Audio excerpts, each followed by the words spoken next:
That meeting we had the other day, Loma A. Loma Let's bring this C. meeting to order. We'll start with a moment of silence and then the Pledge of Allegiance.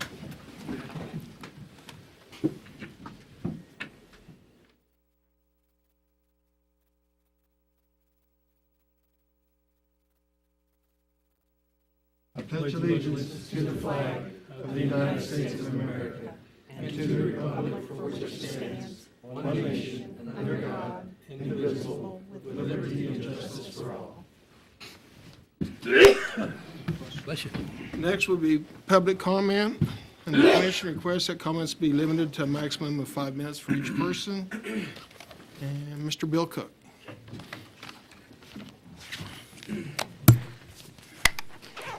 My name is Bill Cook. I am a Junction City resident. I live at 321 Redbud Drive. I'm a taxpayer, and I vote. I would like to begin my public comments by stating that I attended the Junction City Commission meetings of January 20th and February 17th. At both meetings, I attempted to present to the City Commission an issue that I feel badly needs attention. And I intend to pursue this issue in future meetings. I would like to thank 3 of the city commissioners for their comments and concerns expressed in the 2 previous meetings that I attended and have mentioned. At the meeting on January 20th, I presented information on severe problems that residents are experiencing with the city's sewer system. At that meeting, Commissioner Aska expressed that the city staff needed to look into this issue. At the second meeting of the commission, Commissioner McAllister asked one of the Public Works representatives present at the meeting if there was a problem in the area that I pointed out in my presentation. The Public Works representative stated that there have been problems in the area, and he talked in terms of due to age of the sewer system and some other things, but that he did not have any specifics to relate. Also, at the February 17th meeting, Commissioner Sands expressed concern to the city staff that something needed to be done regarding the sewer problems and stated that he wasn't sure what he wanted, but that as a minimum, some sort of information program should be developed to inform the residents of the problems and to explain how the system works. I am encouraged that 3 of the commissioners have at least seemed to recognize that there is possibly an issue there and have asked the city staff and have called on the city staff for information and action. I am most appreciative of Commissioner Sands' comments in that he said he didn't know what he wanted. Basically, that as residents is what our problem is. We don't know what we want because we don't know exactly what the problems are. And so I think his comments most fit our concerns and that the commission needs to address this as a serious issue. I noted again that the commission agenda has nothing on it relating to the sewer issue, even after 3 of the commissioners' comments and questions at the 2 previous meetings.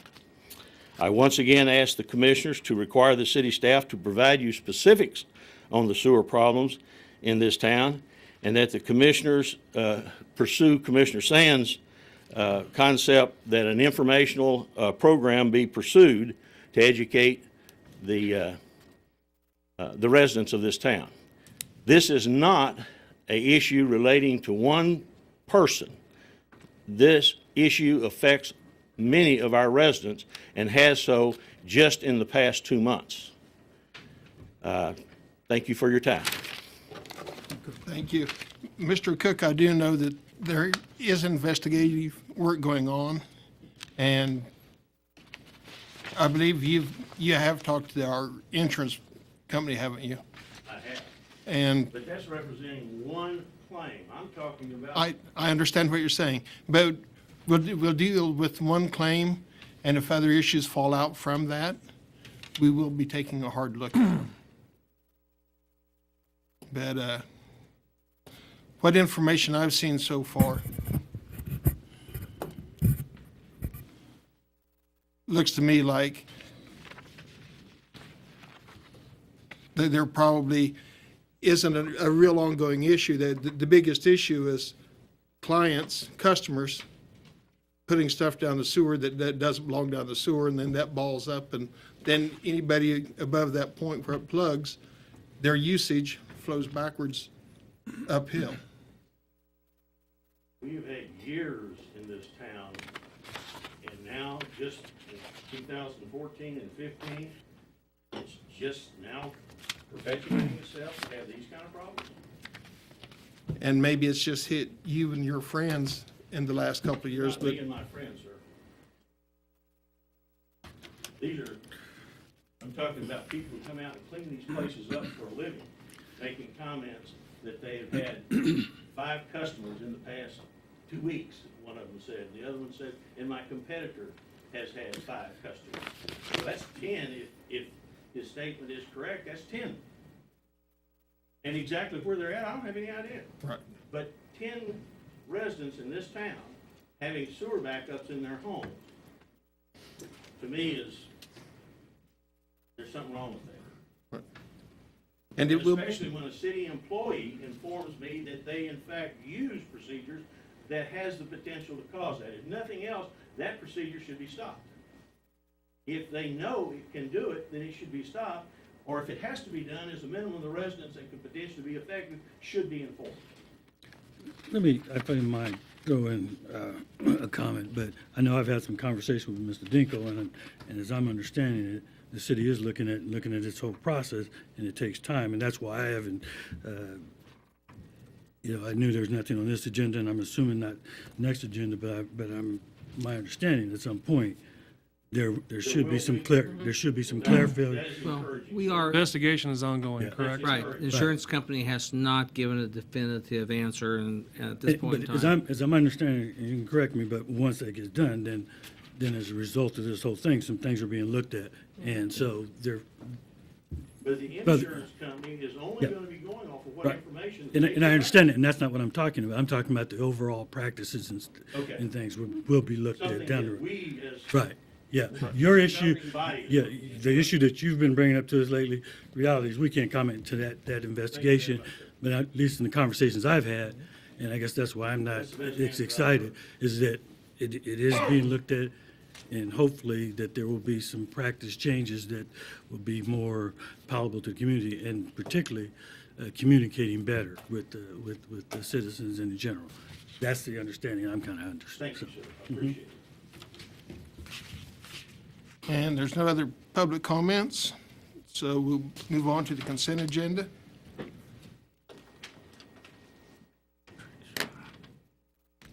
Just a minute.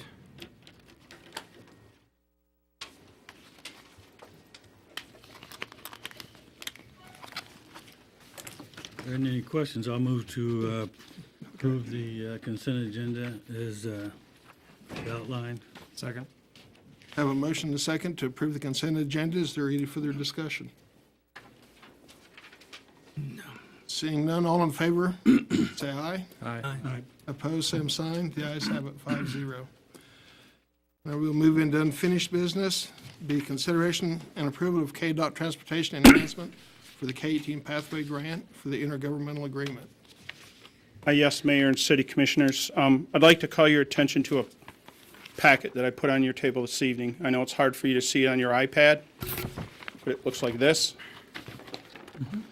And I'm going to go through that rather quickly. The first sheet you have is, as we noted to you at the last commission meeting, this project we submitted in for a transportation alternative grant into 3 phases. There is a Phase A, which is over near Spring Valley Road and K-18. Should we approve this grant this evening, our recommendation is to move forward as far as with a cash contribution for Part A, where KDOT would construct that segment rather than it be constructed underneath the grant.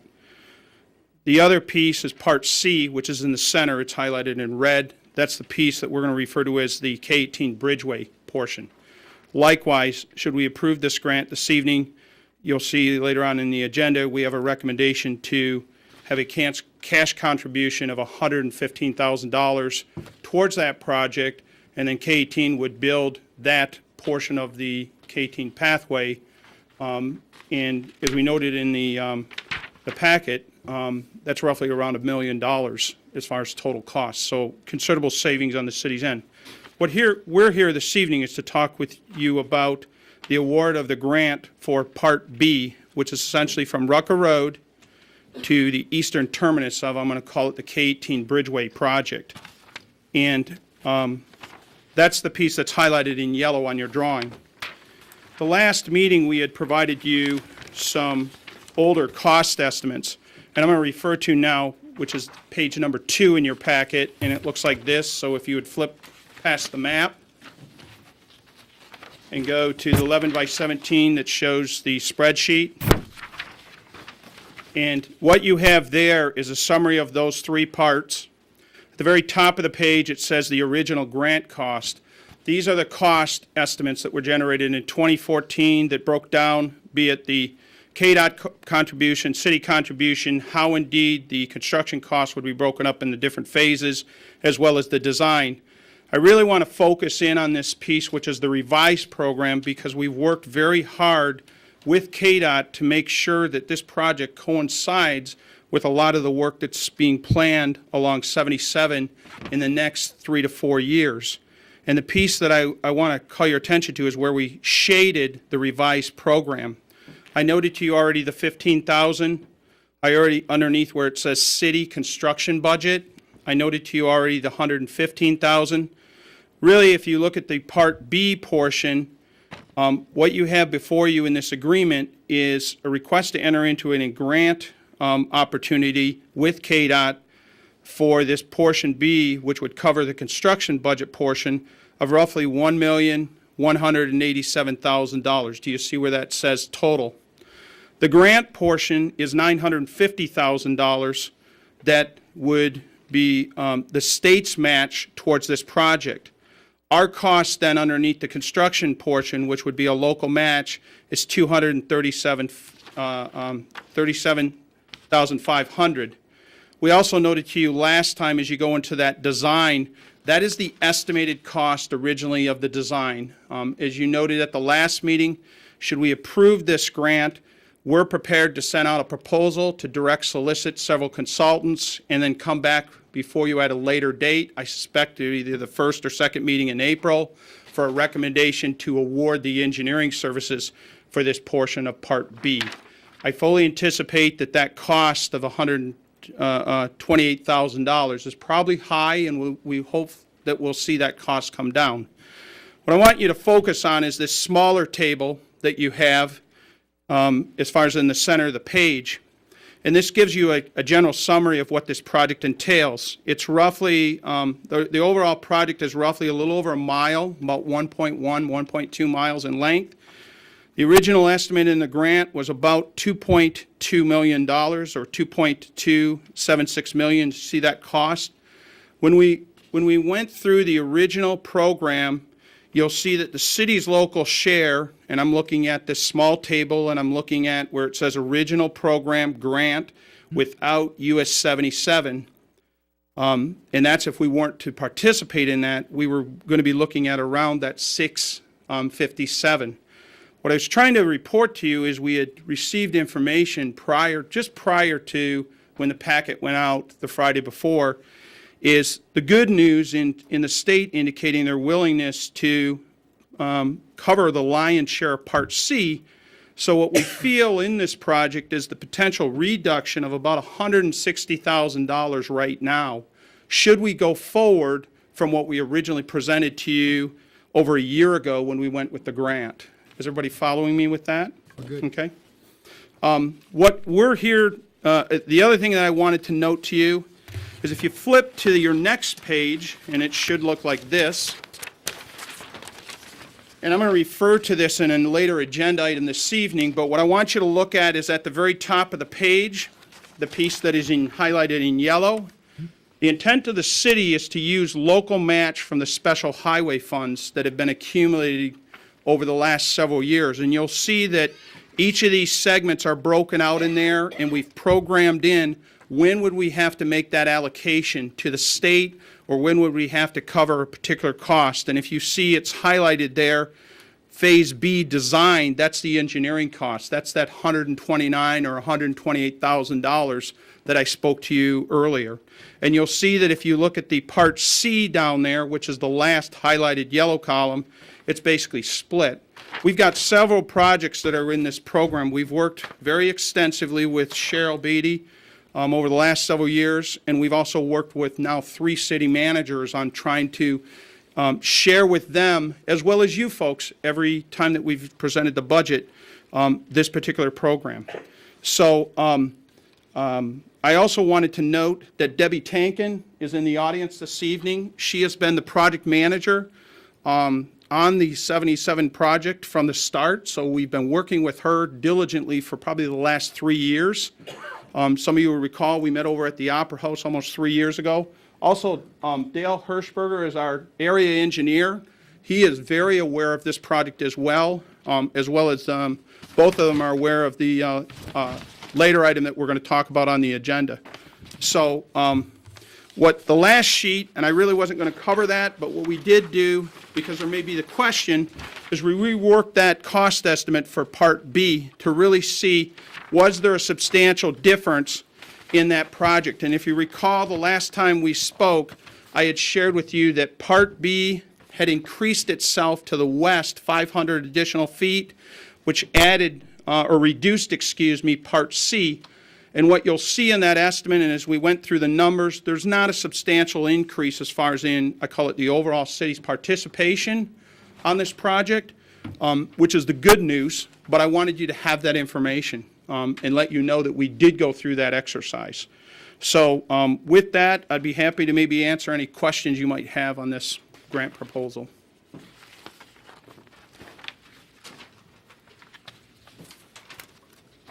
You know, I had no problem with this, except for when it got to Rucker Road and K-18, it said 500 feet east, but I think it meant actually 500 feet west. It may have. Yeah, It may have. You mean as far as in my spreadsheet?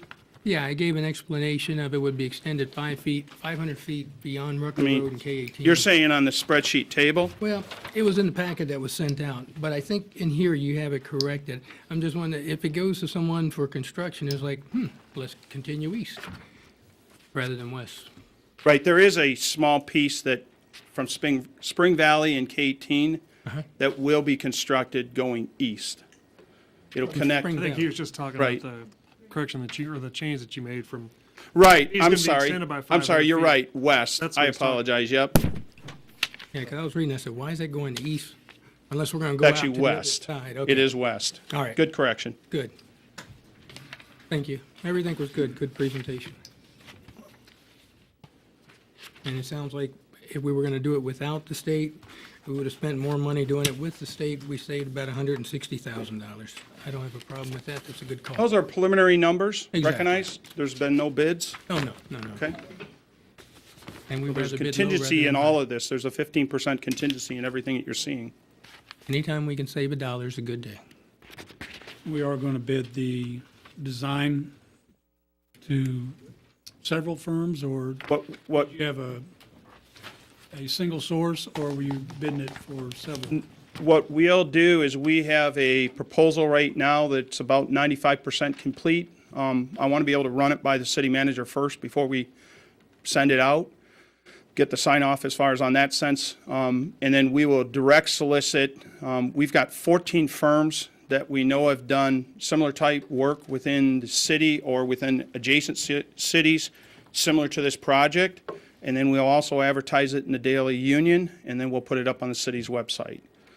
We will not look to do the extensive outreach that we did for the Stormwater Master Plan or the General Engineering Services, where we sent it out to about 40 firms. Okay.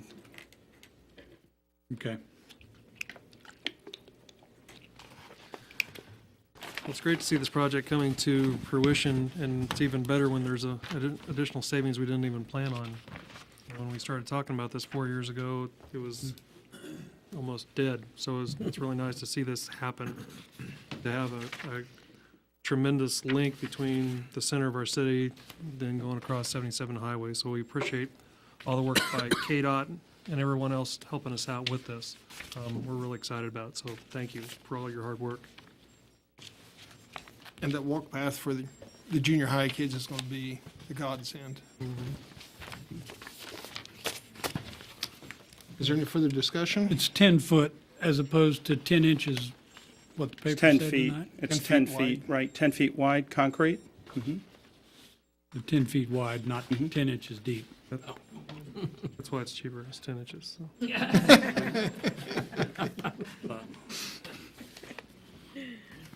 The DUI check or something. I've seen you ride your bike, so I know that's not gonna help you out here. Better make it 10 feet. Total city obligations, 392,000, For the construction portion, correct. and that comes out of, Special highway. And then likewise, the design for Part B will also come out of special highway. So right now, the estimated total city share would be just under 500,000 of the roughly $2.3 million project. what is in the special highway at this time, do you know? 1.1 million. If you go on that very back page at the very upper left-hand corner, it indicates to you what the balance was as of December 2014. And we're assuming that our allocation will be consistent in the subsequent years, but for the projects that we've brought before you, including this one, there is sufficient monies in the special highway fund to cover these. What we'll need to do as we move forward with any of the other Clink projects, we'll need to make sure, working with Cheryl, that we receive those monies from KDOT before we bring those projects forward, as you see in here where it says future. If you recall, we touched on this in the budget hearings, but the city intentionally set aside the special highway money for grant match and bond debt payment. And that's the only two things that we've spent out of there. We don't pay wages and other costs out of there. We did process some of our street maintenance through that fund last year, only because, remember, that's where the money set had to be placed for the, when we were doing that bond refinancing, and in order to, so that the money wasn't allocated to debt service, it came out of special highway fund. That's the only other monies that are spent out that. It is intentional on our part that we would have this money set aside for grant match, for Okay. these types of grants. Good.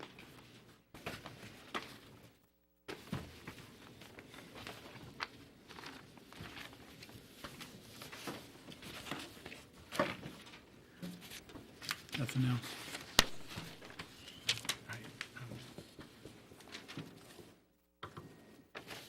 I move to approve the entering into an agreement for transportation alternative project K-18 pathway pedestrian bicycle path between the Kansas Department of Transportation and the city as presented. Second. We have a motion and a second. Is there any further discussion? Seeing none, all in favor say aye. Aye. Opposed, same sign. The ayes have it, 5-0. Thank you.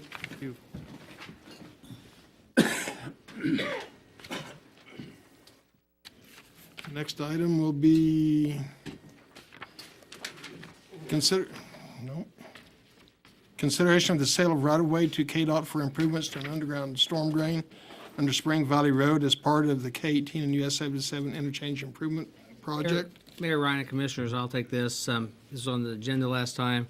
It was tabled. Subsequent discussions between staff and KDOT, it's not needed because the existing right-of-way is adequate, and so it's no longer needed. We just would left, we thought it was just dropping it out, but my policy is if you table it, you're going to see it until it dies a death, and unless there's other discussion, it's No gone. need for no action. No action. No action. Good. The tube is still be enlarged? Is that what it was about? Yeah. Okay, Box Center Spring Valley. good. Okay. I just wanted to make sure when we were talking about that, if it was going to be like the extension that goes under 70 on the other side, the road that they said we received funds for to take care of it, if they were buying that and it's in this area, do we receive funds to maintain it and keep it up? That was one of the questions that sparked from that. No, we will upgrade it, build. Okay. Oh, I'm the sorry. mic. Instead Yeah. of screaming at That him. way the public can hear you. I gotcha. All No, right. we will upgrade, Spring Valley Road. We'll take it a couple hundred feet to the north to tie into where the improvements are now.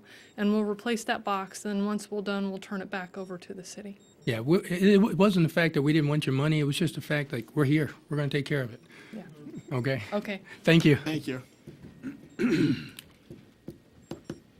Next item will be consideration of special event permit application for Gary Community Hospital to host a Chase for a Cause 5K run walk.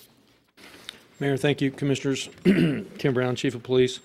We're here tonight to speak with you again. 2 weeks ago, we were here reference to an application by the Gary Community Hospital to have what they called a Chase for a Cause 5K run walk. At that particular time, they had proposed a route which involved going down Eisenhower, up McFarland, to Caroline, St. Mary's, back to the hospital. They were also requesting police assistance and barricades. I did not recommend that, and I believe the commission concurred with my recommendation. So they went back to the drawing board, and they came up with a new route, which involved coming out of the hospital parking lot, go south on St. Mary's Road, down to the dead end on St. Mary's Road to the, I think, the church there, that down by Eisenhower School, turning around, coming back, going into South Park, going around the track one time, coming back onto St. Mary's Road, and back to the parking lot of the hospital. They have not asked for any police assistance. They have not asked for any barricades or anything, and plan on managing this themselves. I think that based on the proposal, that I would recommend to the commission that this be approved. This is obviously a good charity event to support. I don't think that there's very little traffic on that road, and I don't see any problems. We have runners on our roads all day long. And in this particular case, I think this would not be a bad undertaking, and I would recommend approval. Thank you. Ms. Davies is here tonight, if you have any questions of her, by the way. I think the route that they changed is a great route. It's good. It still allows them to use their logistical area, and that's one thing I wouldn't have wanted to give up either. The logistical area of using the hospital, I'd run that route all day long if I could run. So I'll be out there walking it though. And I think it's for a great cause too. I concur with that, Commissioner. It's for volunteers, and you're going to collect the money from what I understand, and organizations that need it, they need to apply to you that they want to participate, so they help spread the word. We need a lot of that. So thank you for your goodwill gesture. Thank you, Chief. Do we need to make a motion or move on this, or? Yes, we do need a motion. I move to approve the special events permit application for Gary County Hospital to host a Chase for a Cause 5K run walk on May 2nd, 2015. Second. We have a motion and a second for approval. Is there any further discussion? None here. All in favor, say aye. Aye. Opposed, same sign. The ayes have it, 5-0. I would just add that she has completed the special events application down in code enforcement and also presented the proper documentation and everything that was required. So I think they're all set to go. Thank you. And thank you. Next will be consideration and approval to award bid to Pearson Dirt Excavating for the demolition of 518 West Third in the amount of $3,375.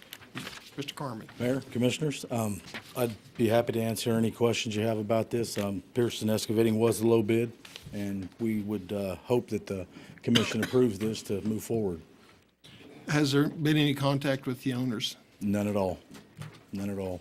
Haven't talked to them since we started the process, probably at least 120 days ago. So haven't seen any activity other than them moving their belongings out of the property. The electrical service has already been cut loose. The gas takes a little longer.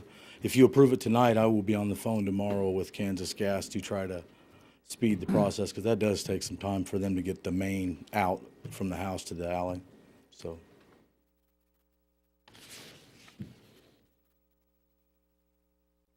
Move to approve the award bid to Pearson Dirt Excavating for the demolition of 518 West Third in the amount of $3,375. Second. We have a motion and a second for approval. Is there any further discussion? None here. All in favor, say aye. Aye. Opposed, same sign. The ayes have it, 5-0. Thank you. Thank you, Mr. Carmen. Next will be consideration of ordinance regarding the insurance proceeds from structures damaged by fire, explosion, or wind. Mayor Ryan and Commissioners, back in the, as far as I can ascertain, in the early 90s, the city passed an ordinance here to have an insurance proceed ordinance in case of a fire. In other words, if a house worth $100,000 burned, the insurance company went out there and kept 5% or 10% up to $5,000, gave it to the city, and it was given back by the city to the property owner when they demolished their house. If not, went through the process, that money was used. Sometime in the late, I think 1998, if I remember right, the ordinance, the state statute was allowed for cities to change their ordinance to, first of all, increase it to 15% with no cap, and then secondly, to add windstorm. Fortunately, one city that I used to serve in, Hoisden, well, Oakley did this, and Hoisden did too, and we had the tornado. So if you had a $200,000 house, insurance adjuster gave you a check for 85% there, 15% went to the city. And what that did is encourage people to get their houses torn down quickly, rapidly, from a safety standpoint, health standpoint. But also, more importantly, I felt in the Hoisden tornado, it was a situation of, I'm not going to rebuild a house if there's still junk standing beside me. The city of Greensburg did not have that they had it in place, but they waived it because people were upset they lost their houses. And I understand. I've been there, done that. But what happened in Greensburg was people left their house. I went down there 5 minutes after tornado, and there were still probably 80 to 100 houses still standing. A lot of people just walked away, and then the city had to deal with them through their processes.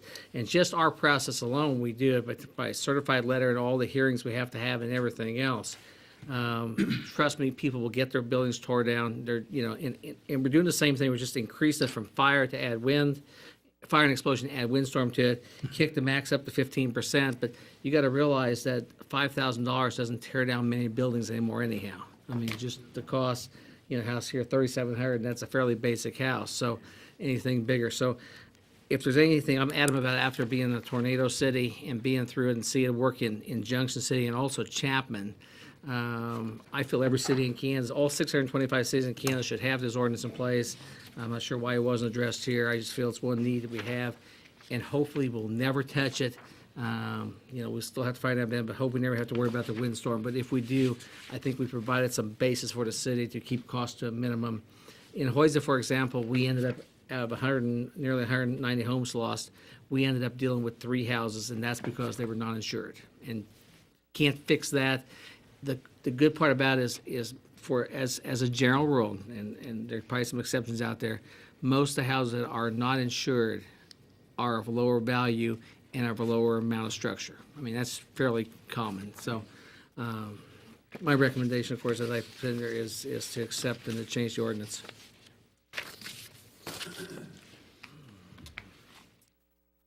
At what point is that money refunded to the owner? Is it When they're- substantially Okay. or?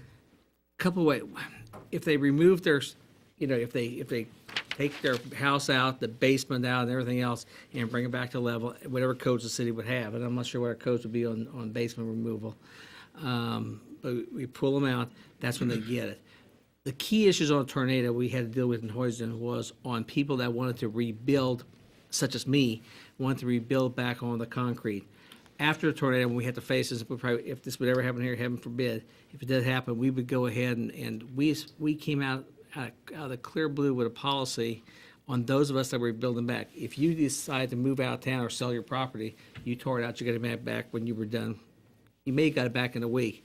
People like me that want to build back on my concrete because I liked my house was 3 years old. I was going to use the concrete again, and I could. We finally, out of the clear blue, come up with the idea of paying the money back when you had shingles on. And it was, even though there's a lot of people that were trying to do formulas and everything else, it was like, I don't have time for formulas. Shingles is one of those, but yeah, we agreed right away. So it was an informal thing, and we developed that after the tornado, and I would expect if we ever have that here, we'd develop a process at that time. And again, let's hope it don't happen. I'm betting on the Two River thing, so, Okay. I don't need that experience again. So. None of us do. So that is the substantial completion, is when you have shingles on it, it's closed in? Yeah, and and we decided to do that just as a simple, if you tear it out, it's easy, but when the people rebuild back, use them part of it. And some people have to look at it. And again, you're going to hear my tornado horror stories. One thing we developed after the Hoyser tornado, based on City of Hayesville's recommendation, and some people look at with codes and down the road, is if you had a tornado rip your house through, and you want to rebuild, but you're going to use some what's left, basement structures, floors, and stuff like that, we changed the ordinance the week of the tornado because based on Hayesville's experience that we had them show us, we required the property owner to have a structural engineer inspect that property. What happened in Hayesville was people built back, and then a year later, things cracked a little bit more, and they blamed the city for, well, you shouldn't have let me build back. They were yelling at the city a year before, but now they're yelling back. And Hayesville just suggested we accept that in Hoyesden to put some stuff in place and say it, and we actually adopted the week of the tornado, an ordinance saying that if you're using any of the property again, you have to have an inspection. And in most cases, in my case, it was paid for by my insurance company. And it just took the city out of the mix, and that's fairly important to do. Right, okay.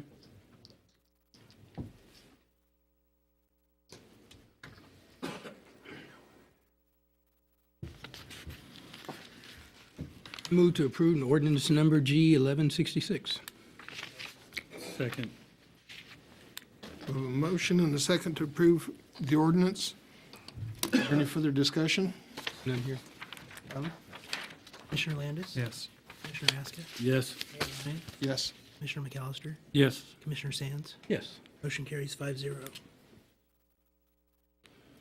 Next on the agenda will be consideration to allow permission to drill a monitoring well. Mr. Mayor, Commissioners, I won't be quite as passionate on this item, but we got a request from engineering firm out of Larson Associates out of Lawrence. They're doing drilling for KDOT for contamination from the old APCO station that was right across the street. Presently, as you notice on the map, there's other wells on the property northwest and also straight north. They're going to be drilling on city right away and the easement there. Something that you may have some in town, I'm sure, somewhere is right now, but I don't see any real issues with it. Who provides the monitoring for that? KDHG usually hires a firm to do it. They'll probably have Larson's do the. There's a state fund for that. Yeah. That- Is that But what pays for it? when you have a leaking, when you have a leaky tank, and I did this one in town, you pay what they call the insurance trust fund. You pay like I want to say it's $3,500. It's like a deductible you pay, and then the fund takes care of the rest of the costs. So whoever owned the APCO station paid into that fund. And again, I'm guessing, if I remember right, it's $3,500, but I may be wrong on that. But they pay, and then the state takes care of the rest of the problems. And who's responsible for mitigation if they do State. find something? The State of fund. Kansas takes care of all that. Okay.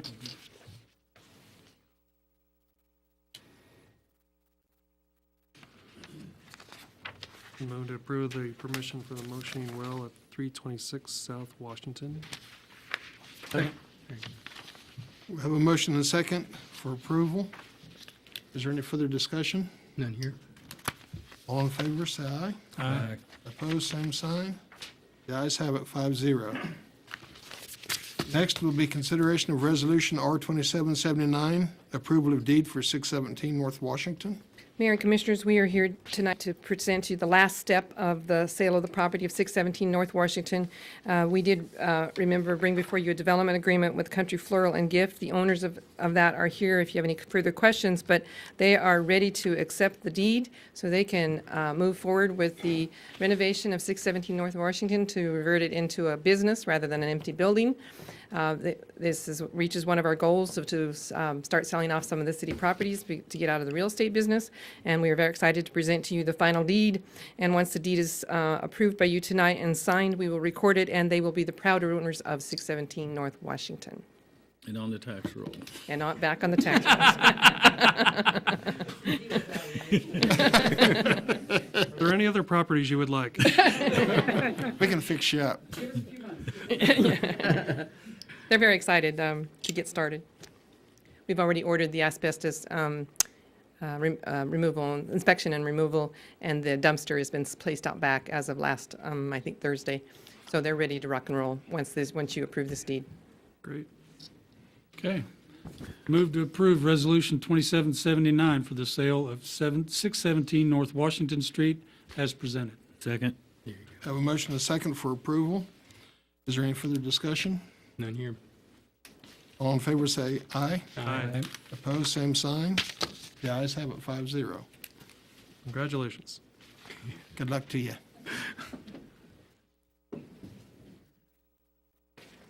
Next will be consideration of letter of agreement regarding the use of city right-of-way for the Washington Street welcome sign owned by Reaching Hands Group, formerly known as the Junction City Morning Rotary Club. If you recall, approximately a year ago, the Rotary Club had come to us and asked for an expansion of our verbal agreement of the use of the right-of-way for their welcome sign. We did not reach an agreement on that, but however, at the time, we'd encouraged them to go ahead and get something drafted in writing so that we prefer to do business in writing than by verbal, so that years from now, there's a paper trail. Since then, they have disbanded as a Rotary Club, and as part of their process in disbanding, they're also wanting to put everything in writing. So we finally are in agreement that we need to put into writing what we have working with them on the welcome sign. It is nothing different than what we are currently existing doing out there with them, that we allow them to use the right-of-way. They take care of the insurance on it. We simply provide them water for the landscaping, and they take care of the rest. So we did get this reduced to writing, and before you is now just simply for you to approve it, and it goes on record then, a formal written record of what our agreement is with them, which is exciting. We're working towards that on several agreements, for instance, with the school district on recreation properties and things like that. And folks will know how to reach them to get information put on to the board? Okay. I think we need a few more of those. Yeah, I think we're gonna put a, sign like we have for Rotary out there, we're gonna put a. Reaching Hands? For Reaching Hands? All right. I like that logo. It's a nice logo. And especially what it looks for, what it stands for, keeping the money local, helping people that are local rather than sending it out of the community. I like that idea. Because a lot of times we join the national organizations, we send a lot of money away. This stays right here and it helps the people right here. So anybody interested in joining a good local organization that's going to help people local and keep the money local, contact the Reaching Hands organization. They're on Facebook. So before you would request a permission or request approval of the letter of agreement as presented. I move to approve the letter of agreement for the Washington welcome sign as presented. Second. You can still get discussion in. We have a motion and a second. Is there any further discussion, Matt? Do you have any idea, a guess, is what the city contribution to that is? If you were to calculate it based on what minimal use of water is for the winter, it would be probably 9 months out of the year, it's $25. And then in the summer, of course, when they're watering, it's probably closer to $30, $40 maybe on the bill. So your annual contribution is probably in the neighborhood of less than $500. Okay. Thank you. Any further discussion? None here. All in favor signify by saying aye. Aye. Opposed, same sign. The ayes have it, 5-0. Next on the agenda is consideration of a purchase contract with Rosenbauer LLC for the purchase of a pumper fire apparatus. Chief Royce. Mr. Mayor, City Commissioners, I'm here this evening to present you a contract for the third and final purchase of a pumper fire apparatus that will complete a total upgrade of our frontline heavy-duty fire apparatus. As you may remember, the Junction City Fire Department was awarded an Assistance to Firefighters grant in mid-2013. During the selection process of that apparatus, the department made the decision to replace any additional pumper apparatus by using the same manufacturer for a series of various reasons. That manufacturer was Rosenbauer LLC. Since then, we've received delivery of an additional pumper apparatus that replaced a 1995 apparatus. giving us now 2 Rosenbauer fire apparatus. This will be our 3rd Rosenbauer apparatus. It will replace a 1996 aged apparatus. Purchase of this apparatus is budget neutral as funds have already been acquired through a lease purchase agreement with Intrust Bank last year. The price on this contract that you see is for the vehicle only and does not include any loose equipment or any other systems that the department deems necessary to provide for it. Be glad to answer any questions you may have. Is that replacing an 86 or a 1996. 96? That's going to the county? No, that's going, we've acquired a broker to Okay. purchase that. Same broker that took the other apparatus last year from us. I will remind the city commissioners of this, you will have a budget amendment regarding this particular one because it was originally budgeted to be all spent out of the last year's budget. That did not happen because of the delay in the order on the, I don't know which- Aerial, yeah, the ladder truck. the ladder truck. So you will see a budget amendment on this because the money is in cash, but we don't have it budgeted. We'll have to do a budget amendment. If You you- can go ahead and. If you'll notice the contract too, a lot of the prepay discounts will more than, we're already paying interest on the lease purchase that we acquired last year. The prepays on the lease purchase that you see in front of you will more than take care of the 2% interest that we're already paying. Also, by prepaying like this, I have requested from Rosenbauer a liquidated damages clause in there for 330 days at $100 a day above delivery, which gives them an incentive to, once they have our money, to finish it. The running time right now is just under 300 days for a build time.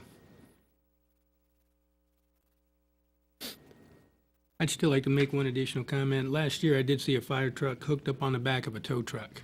That may have been necessarily this one here. And I initially called about this, but I do recall the fire truck hooked up onto a tow truck. That's not the way to take care of the community. So I don't have a problem approving this because I never want to see that, a fire truck or an ambulance or a police vehicle hooked onto a tow truck. So that's not the way to go. We try to keep good stuff so we can respond quickly. And with that, I move to approve the purchase of a Rosenbauer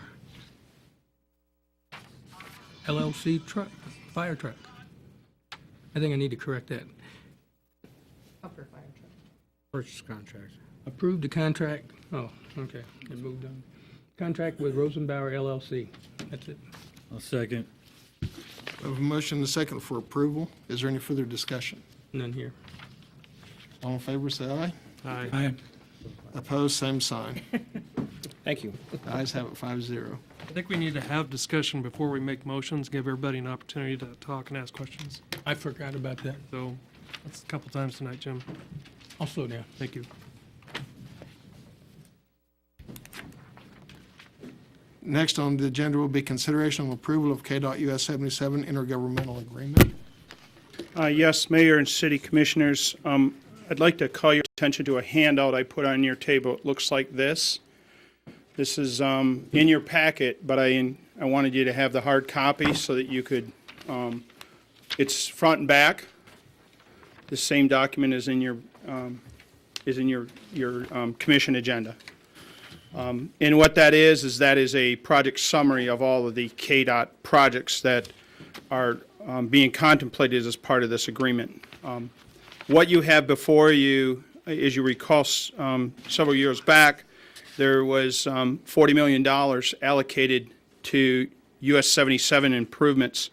And this has been consolidated into now you'll see on the sheet, roughly around 7 projects. It was previously identified at around 11 projects that would be undertaken over the next 4 to 6 years. When you look at the agreement that you have before you, there is a cost participation, and it's in your packet underneath page 120, and it's actually underneath page 7 of the agreement.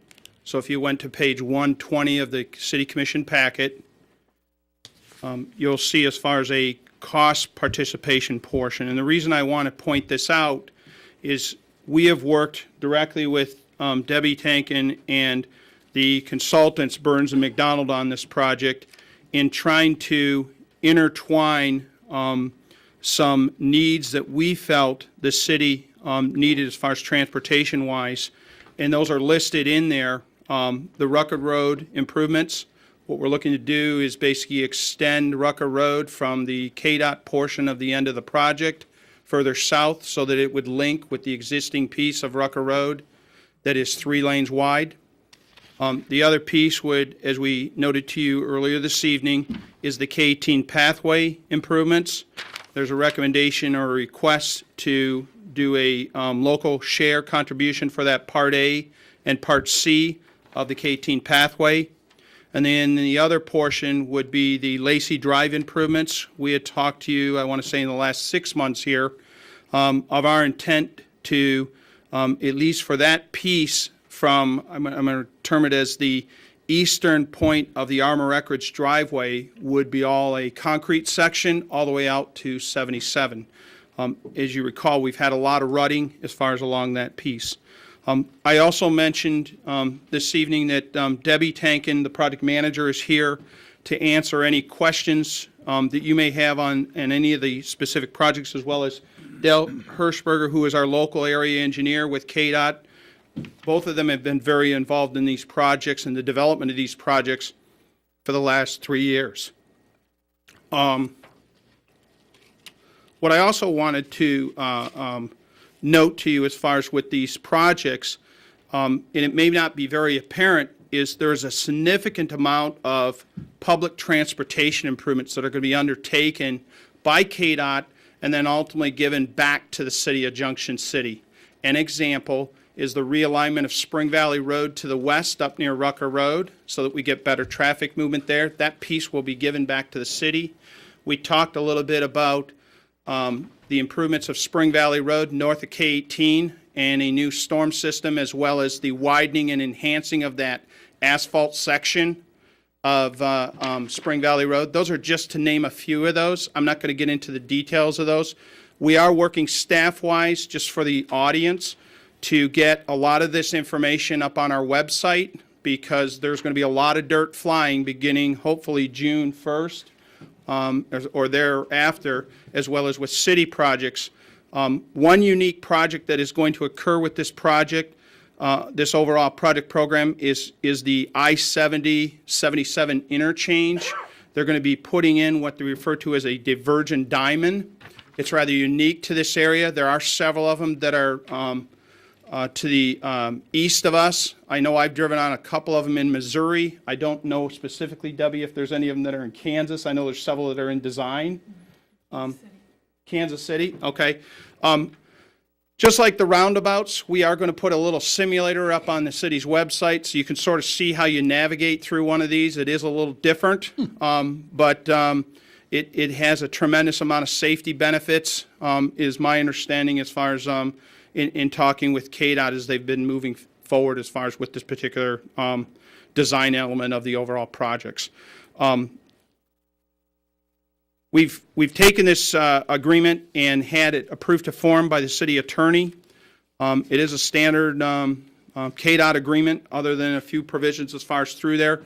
The traffic signals, for example, once they're all implemented within this project, and I believe there's a total of 6 new signals ultimately that we'll see.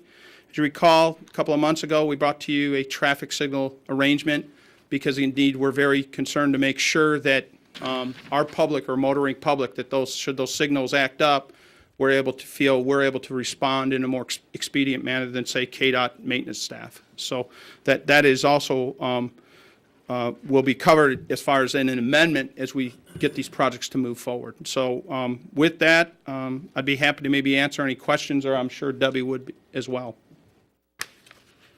One item I did want to point, I had it in front of me. These projects likewise on the local share, and I didn't make 2 copies of this, but it is in your packet as well. All these projects are programmed in gray on that spreadsheet. So these have been plugged into, if you want to say, the budget process for us to be able to make our local contribution for these, as far as 3 projects that I noted to you. So they are in our budget system, and we've worked directly with Cheryl as far as making sure that we've got the funds as far as allocated for those. So in case there was any questions where those funds are going to come from.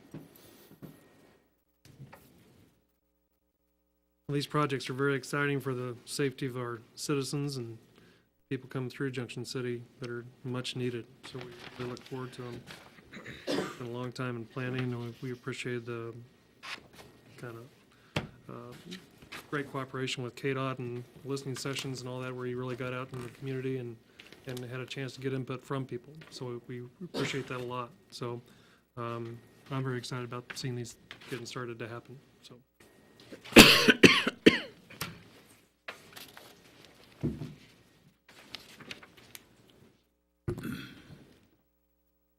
The question that I had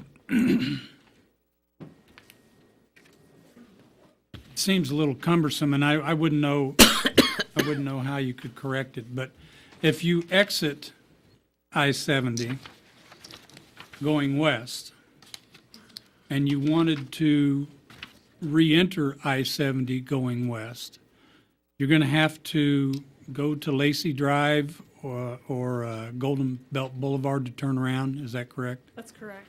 Okay. So if I accidentally get off, like get off and I'm going like, wrong exit, I have to meander back Stop around. and have dinner before you get back on the That's highway. right. Step Brothers might appreciate that. Got to go to the Stop and get A&W some or get fuel, gas. maybe. Can't You turn have to around, come- you have to get some to eat. They got Buy great something. chicken strips, I'm cool. Buy a car, you know. Acronym for a diverging diamond is called a DDI, and the reason why they're very popular is you have a free left. If you have a strong left turn movement, which is what we have at those ramps, we were seeing a lot of traffic. So retrofitted this with this configuration. So it's a safety factor, getting rid of that left turn there. Correct, and a congestion factor. You know, we saw that cars were backing up on that ramp, and even with the speeds going through there, that this will be a lot. There is a safety factor added for your left turn movements there. Okay. Yeah. And I guess that is worth it to direct folks to go get something to eat before they come back on. It also helps with you not getting a drop call and that. There's a, You better not be on your phone anyway. Better not. That's in the Stop city at a car limits. dealership along there and get a better navigation system in the car. Okay.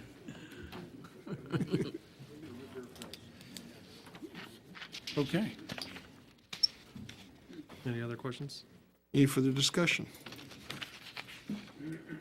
I move to approve enter into the interlocal or intergovernmental agreement with the US 77 improvements between the Kansas Department of Transportation and Junction City. second. Have a motion and a second for approval. Is there any further discussion? All in favor, say aye. Aye. Aye. Opposed, same sign. Jim, did you vote? Yes, I did. Yeah, I said aye. Five. Be 5-0. Thank you. Next on the agenda will be consideration and approval of an award of professional services contract for engineering services for industrial pre-treatment rate analysis data program, HDR Engineering.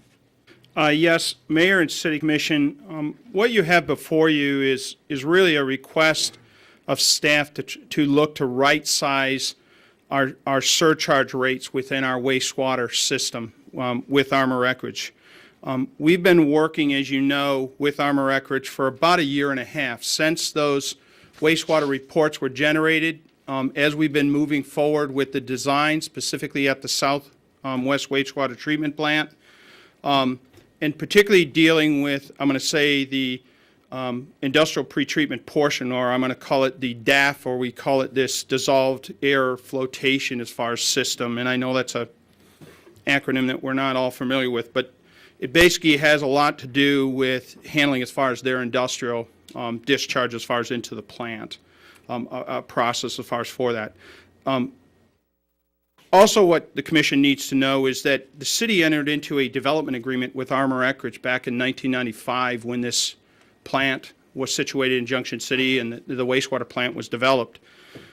These surcharge rates have not been amended or modified since 2001. Okay, so it's been quite a while. We shared this with Armor Eckridge back when the water and wastewater rate analysis was done and completed by Rafatellis. If you'll recall, in that, there was a component in there that said that the city should look at these industrial rates, surcharge rates, and that additional study would need to be undertaken. And in essence, what we have done is Armor Eckridge has stepped up to the plate, put in a portable DAFT unit in order for us to be able to run, we're going to call it sample trains, and Don Lindeman is here with HDR this evening, as well as Kerry Peterson in the audience with Viola Water. They can speak a little bit more of the technical aspect or the chemistry aspect if needed on this. Essentially what it does is allows us to run various scenarios as far as of a chemical usage as far as within the system. Viola Water has a part in this in that they've stepped up to the plate with respects to the chemical analysis and us be able to analyze as far as those different types of sampling means. What you have before you this evening is a request to enter into this engineering services agreement with HDR to complete, we're going to term it the analysis of the data that has been collected, be able to analyze that data, generate as far as some recommendations as far as on what those surcharge rates should look like for the city towards Armor Eckridge. Likewise, we'll be engaging Armor Eckridge as far as in this process should we ultimately have a recommendation on these new surcharge rates. I want the commission to know we've been working hand in hand with Armor Eckridge all the way through this process. One of the recommendations, should these rates eventually come before you, is that we would look to phase these rates over a year, and we've talked with Cheryl Beatty on this as well over a couple of times, because of their budget situation being set for a particular year and the adjustments that potentially could be forthcoming, and we fully anticipate these rates. The recommendation would go up rather substantially on many of these because they've not been adjusted for quite some time.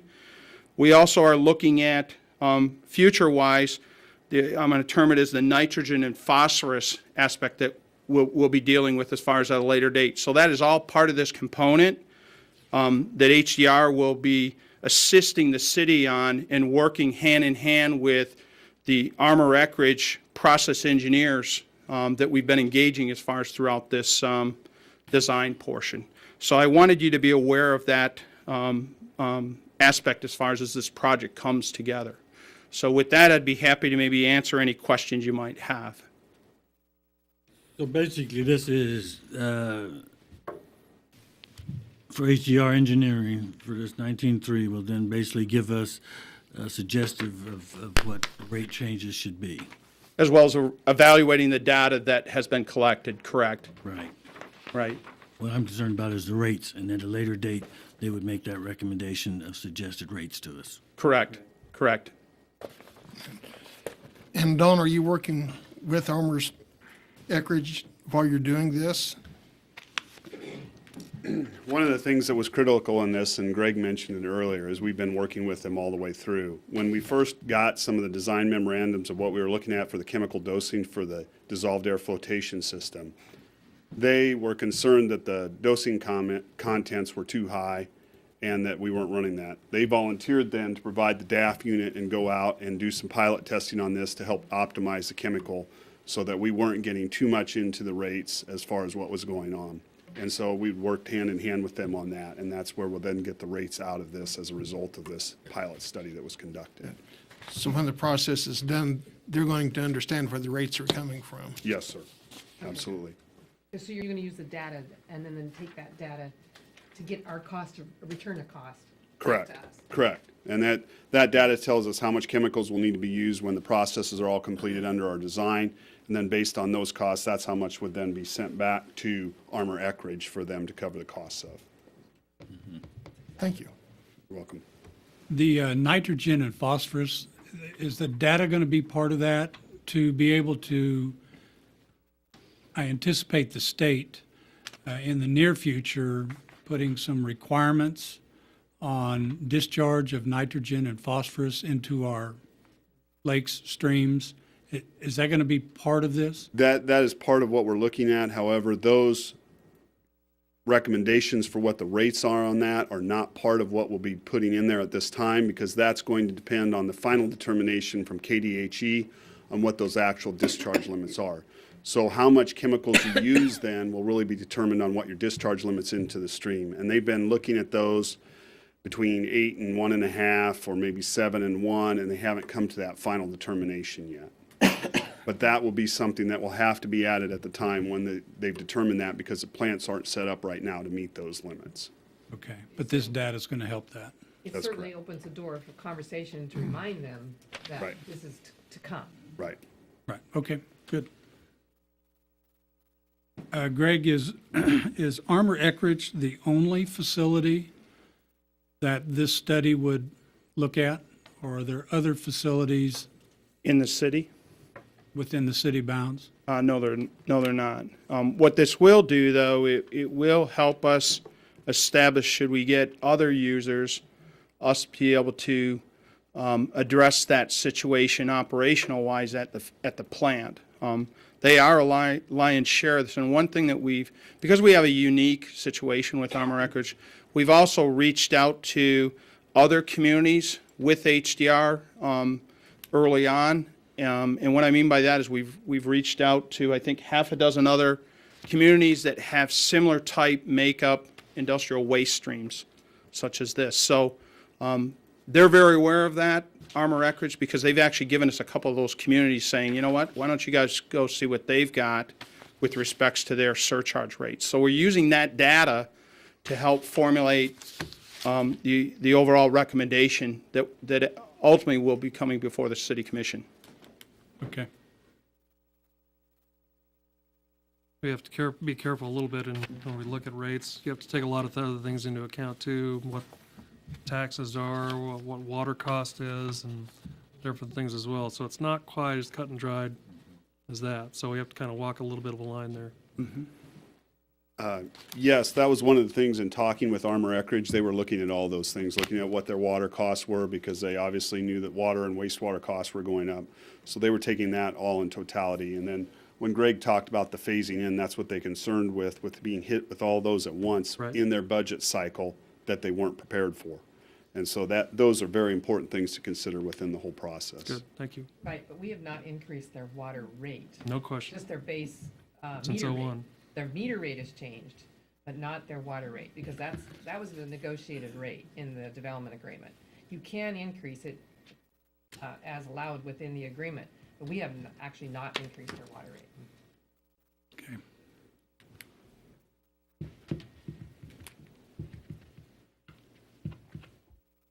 Any further questions? Move to approve the award of the engineering service authorization for the industrial pretreatment rate analysis program to HDR Engineering in the amount not to exceed $19,300 as presented. Second. Have a motion and a second for approval. Is there any further discussion? All in favor, say aye. Aye. Opposed, same sign.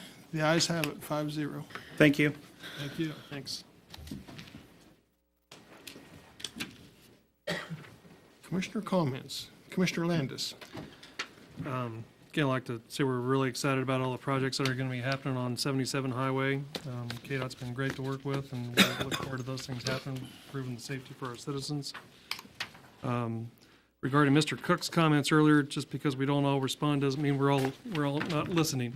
We do listen. We do discuss things, maybe not necessarily in this room, but we are concerned about that. I've had 2 sewer backups in my residence in the last 10 years. And one was tree roots, and one was a squirrel that went down through the drain stack in my roof. So that was a lot of fun. But I do commiserate. So once the investigation is complete, we will expect a report from staff. So, okay. I'd like to take a minute and thank Tom Wygan. He is leaving our Chamber of Commerce Director position. Tom took the job of trying to fuse 4 organizations, or he did fuse 4 organizations into one. Chamber of Commerce, military affairs, EDC, and CVB into one unit, got them all under the same roof, changed the organizational chart, and he did really a terrific job in the 3 years that he was there. You know, we've seen quite a few businesses come to Junction City, and a good bit of that, I think, was due to the cohesive unit that he developed there at the chamber. So, Tom, thank you very much for all you've done. Let's see, candidate forum, March 16th, right, at the Right. Opera House. And I think that's about all I have. Thank you very much. Thank you. Commissioner Aska. Just a couple of things. One, I got the opportunity of working with Tom Wygan, and I think he did do some positive stuff. And I think Junction City's moving in a forward direction, and I hope that it will continue to do that. We just need to, people sometimes, instead of commenting, just take note of what's going on and then speak positive of it, because good things are going on in Junction City. And on that note, I do appreciate the hard work and the obstacles that the police department have. But I think at the last commission meeting, we kind of talked about safety and those issues.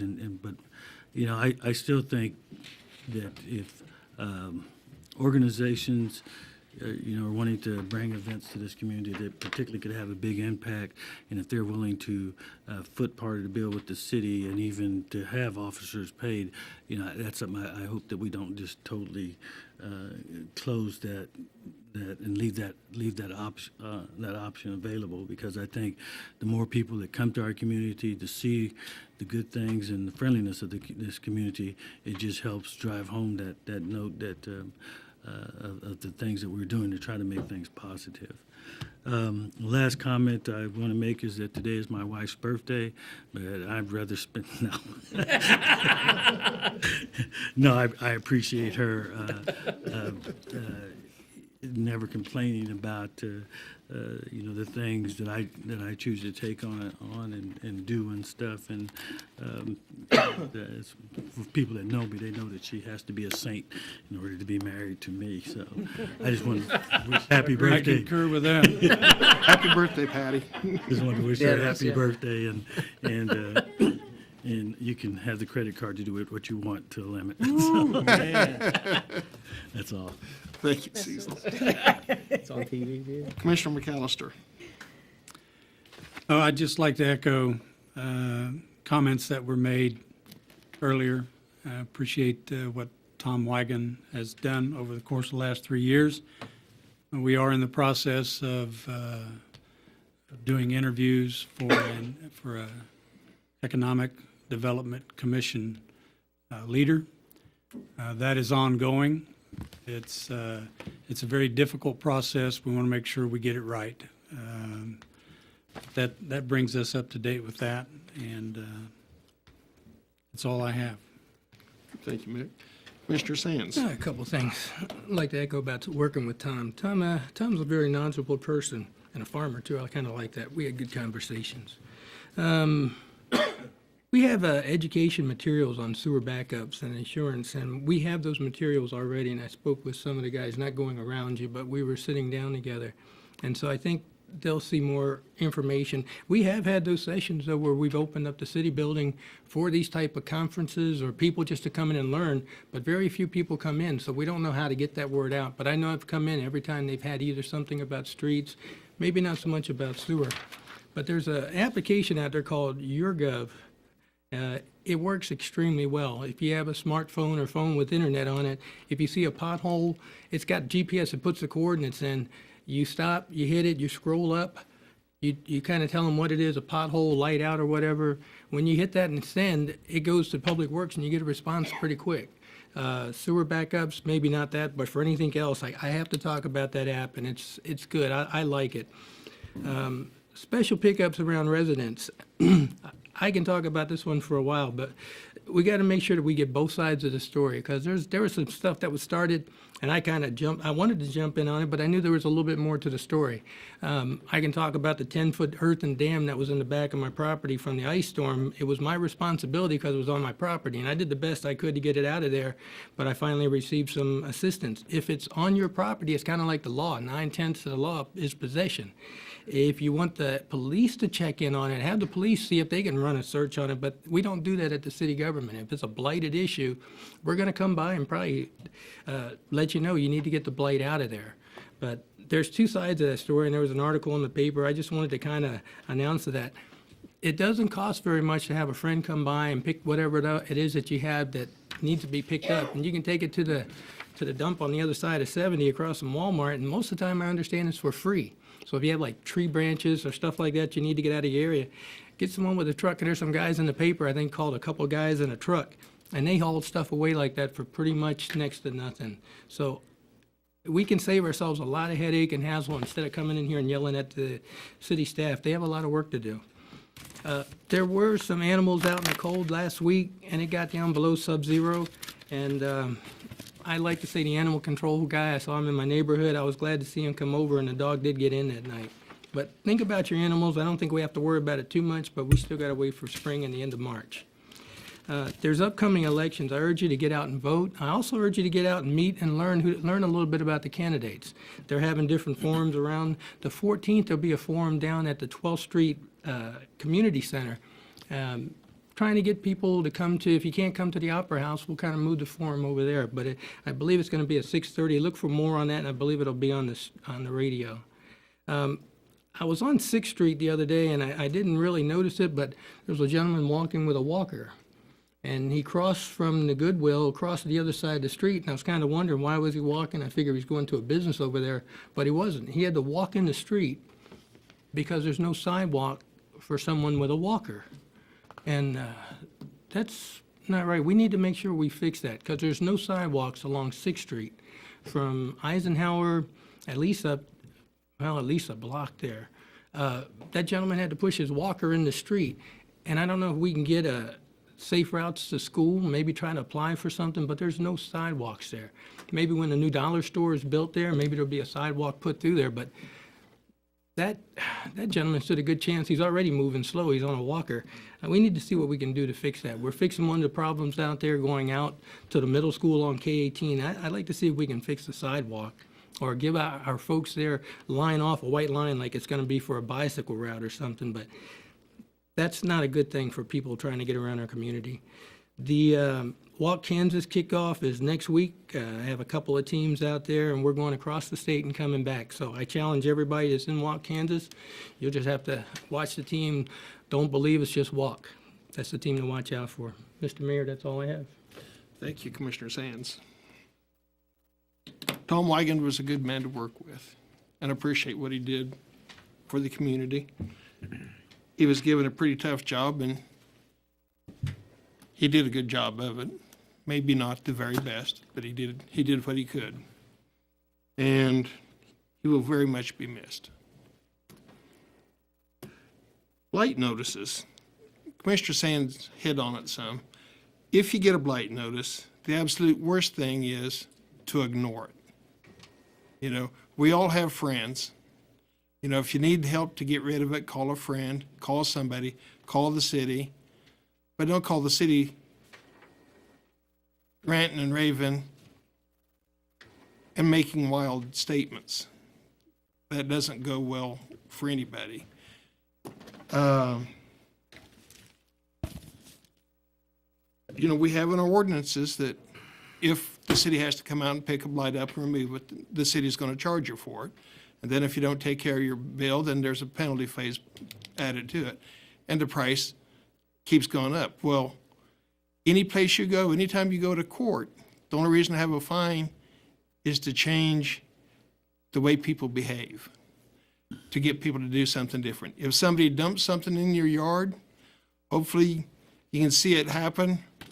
But if you don't know where it came from, if you don't know who it belongs to, then ultimately the property owner is liable for whatever gets dumped on your property. And that's sad. But by the same token, we all have friends, and if you call a friend, usually you can get somebody to help you get rid of it before you have to wind up with a big fee against you. And when you wait several months before you even put a letter in the newspaper, then it gets, you know, the amount, the fines have rolled up and they're there. And contrary to what anybody wants to post on topics, the louder you scream doesn't make anything go away, because even the 5 commissioners sitting here don't have the right to change the law. You know, if somebody gets a fine, we can't do anything about it. The only thing we can do is change the law, and if the law changes after the fact, you still have to pay whatever fine you incurred before the law changed. I'll get off that soapbox. Mr. Dinkle, do you have anything? Yes, I do, Mr. Mayor. Couple things. First of all, Saturday morning at 9 o'clock at the Opera House is legislative coffee. Our state representative, state senate contingency will be there. The Senate did last week pass to move municipal, school district, water district elections to the fall of odd number years by a 21-18 vote. Senator Longwine and Senator Hawk voted against it. They did keep it nonpartisan. Now it's in the House, and who knows what will happen, or will get signed, or whatever the case may be. But at least it left the partisan politics out of it. And as I mentioned before, there's not a Democratic way to fix pothole, no Republican way. Just get them fixed. Secondly, in the news, and something that's going to be a concern to the city, and working with both Viola on their water plants, but ourselves, is Westar's rate increase. Proposed rate increase is 7.99%. They just could call it 8%. You know, that's a major increase, and you know, the average homeowner, of course, I'll be living in a part of town where I'll be not Westar, but still all affects the same. But nevertheless, it's something that we have to deal with as a city, and it's something that we're going to have to work with. But a fairly substantial increase, at least in my books. Talking about the blights real quickly, and what was all concurred last week, the one thing that you'll see from me, and I try to insist to the staff, is we stay consistent. And you know, that's the thing that I recommend, and maybe that has or has not been the past over many years, but we'll try to be consistent as possible and do that. Also, real quickly, in the Armor Acreage, the piece that we had before, the Greg presented. Yeah, granted, there's certain things allowed in the purchasing policy that I could have approved it. Didn't feel comfortable doing it. One, I don't know all the history yet, so it's good to do that and to interact, and we'll use judgment. I always say I have the right to approve anything under 25,000 of contracts. Also got the right to move it on to you guys, and I'll use discretion. And in this case, it's just a matter of learning process, and how we go in the future will determine that. And real important. Also, do want to comment the city staff and the commission itself, and even the public here. Granted, these are very preliminary numbers, but Cheryl gave me the cash balance of the city as of January, and it's as good as it's been in a long time. And I hear the days when the cash, and I don't want to rehash what happened here in the past. It happened, and but the city, it's a combination of the governing body, the staff, and then the public itself going like, okay, we got a little problem, but we're going to work it out. And we're showing a cash balance maybe as high as it's been in the last 5 years right now. And again, it'll go down because we have to tax it and everything else. But I think it's a positive move, and it's a combination. There's no one part, and that was the end of January. So I'm just watching it happen. I watched what happened before, watching now, and being part of it. I think it's real important. But again, I think everybody's being congratulated, and you know, you can rehash the past if you want, but more importantly, I think everybody from here to the staff to the public we're going to figure it out. Very happy with that. That's all I have, Mr. Mayor. Thank you. Ms. Logan? I don't have anything. Mrs. Beatty? A couple things. We did have and I sent you out the financial report this morning for the January 31st, and it does show, and we were excited. It's the first time we've hit 25 million since I've been here. We were at 23 million a couple times last year. That'll go down, and of course, in February when we make a bond payment. But it was exciting to see the number. I mean, to go from 80,000 cash in the bank, less than 5 years ago, to 25 million is a feat. I mean, and I keep harping on having those cash reserves, and 7 million of that is in the water wastewater, which will go down quickly here once we start projects. But just the fact that we were able to accomplish that is huge. And US 7070 project, none of you brought this up because you're not wanting to pat yourselves on the back, but here's my congratulations to all of you, particularly the three of you that was on the commission here 5 years ago. Jim Sands, Cecil Aska, and Landis all went to Washington, D.C. to ask for funding for US 77, with Fort Riley heavily supporting that. And the two of you came on later, but, and we, ever since then, all 5 of those years have gone to Congress and said, we really need that money, we really need US 77 improved, and our congressional delegates found the federal money to make that happen. And so kudos to the three of you that were on there originally, and to our congressional delegates as well for fighting for that money to improve that, because Fort Riley had requested those improvements, and it was true team effort. It was. And the citizens are really going to have a great, safe route once those are all done. So I wanted to bring that up. And so that you know, we are wrapping up the Dick Edwards project after a year of discussion with Mr. Edwards and not understanding how the closeout should go. And with some assistance from Katie, we finally got him convinced of the process. And tomorrow we will wrap up the Dick Edwards project officially. And that has been a very highly successful project that we're just wrapping up the paperwork on, so that you can know that it is officially closed as a project once we finalize the paperwork with the bank. So that's exciting. At least we'll get that all done. Our audit will be this month, at the end of this month. Jolene, accounting staff, has made some huge headways to clean up our budgets and our budget processes. I hope the auditors will recognize that. I know that it will also make it easier and more transparent to the public on some of the budgets and some of the little tweaks that we're doing. Not noticeable, but it will make it, in the long run, easier for the public to understand our budget process and where the monies are going and coming. And so we're excited about tweaking that. Final tweaks this year. I remember I told you it'd take 3 years. Yeah. Well, we are hitting that 3rd year now, and a lot of the things that we started in motion several years ago are now finally getting wrapped up, and it will show in the long run. And it'll aid the department heads in how they manage the money. It will aid the public to see where monies come and go, and it will help us all understand and reach long-term goals better. So excited to see what the auditors have to say this year. Well, good job, Cheryl. Great job. Mr. Ficken, I don't have any comments. Chief Brown, No, sir, I have none. Mr. McCaffrey, No, Mayor, thank you. Jim, Nothing, sir. Chief Royce, Yes, sir. Mr. Lazier. Can I go home? Move to adjourn. Oh, Mr. Year Out, you're hiding up there. You're in the wrong row.